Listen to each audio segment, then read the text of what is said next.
Rolling right along here in 2023. Canned Heat Beer Company. A fruited sour ale with blood orange and tangerine called Roundabout. I got this in a Secret Santa giveaway, administered by Common Man Brew Review. And I'm used to seeing those things in IPAs and ales and such, but not in sours, surprisingly enough. So why don't we find out what this is all about right after the theme song.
Welcome to another week here, as usual, from the Midland studio. I, of course, am your host, yours truly, Nutmeg 2, Palmetto.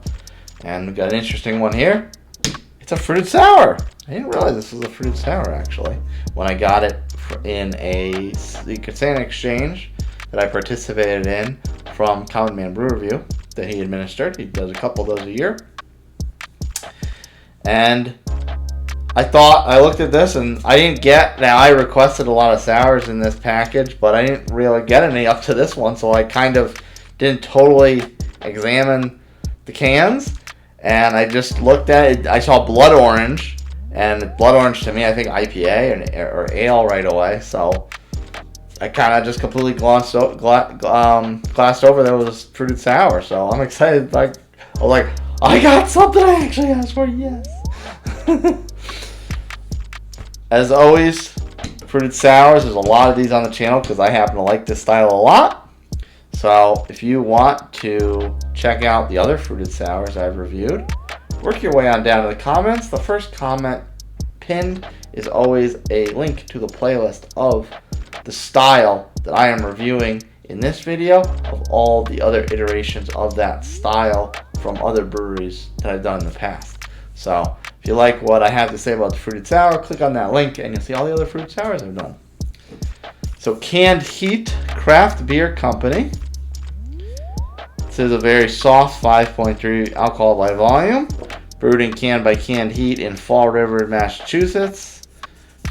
Details. Not a lot of other details on the can. However, there is quite a bit of detail on Untapped.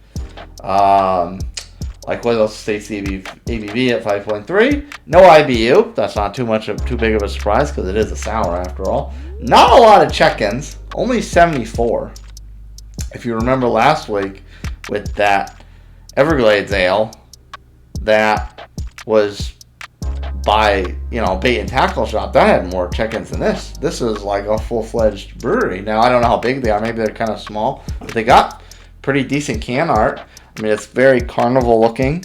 It's got the oranges on the back side behind the label. Some tangerine, some blood oranges behind that, but very like circusy looking text. You got a horsey on either side from the carousel. So very carnival looking, intricate design. So it's interesting that this just doesn't have a lot of check-ins. The blurb on Untapped is generous amount of haze, not completely opaque. A medium orange color with a thick white head and with little head retention. Okay. Aroma is supposed to be a strong nose of orange citrus. Flavor very mild sour across the palate Opening up with a mild orange flavor, going into a clean tangerine. Mouthfeel is supposed to be light, medium body with almost pillow-like mouthfeel. Overall description: easy drinking, hazy, orange-focused beer that is reminiscent to a light mimosa. Okay, so based on that description, normally fruited sours, obviously flip upside down, do the 5-minute rule. But based on that description and some of the pictures I'm seeing, it's actually fairly clear. It's not one of those like real thick, sugary bombs that you typically expect when you see fruited sours. So I'm not going to flip it upside down. I think this is probably going to be a more lighter type of drinking beer. But I'm excited to try it open, so let's not waste any more time and crack this open.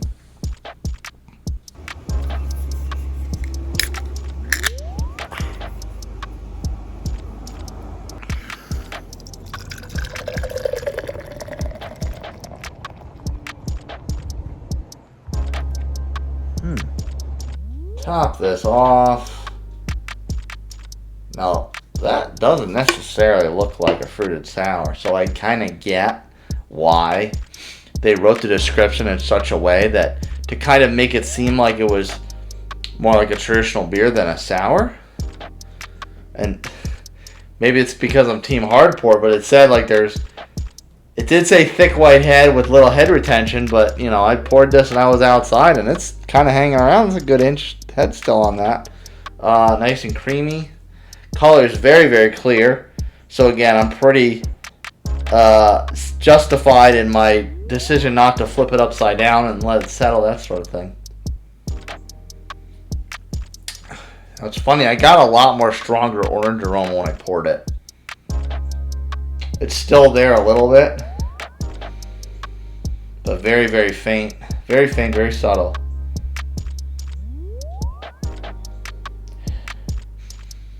Yeah, very, very subtle on the nose. It's definitely getting that blood orange and tangerine though. It's and they said it's clean. Does smell very clean. There's no funk in it. There's no kind of hoppy back and forth where, you know, sometimes it smells fresh, sometimes it doesn't. There's none of that. It is clean. It is very, very, very subtle. All right, well, let's take a sip, shall we?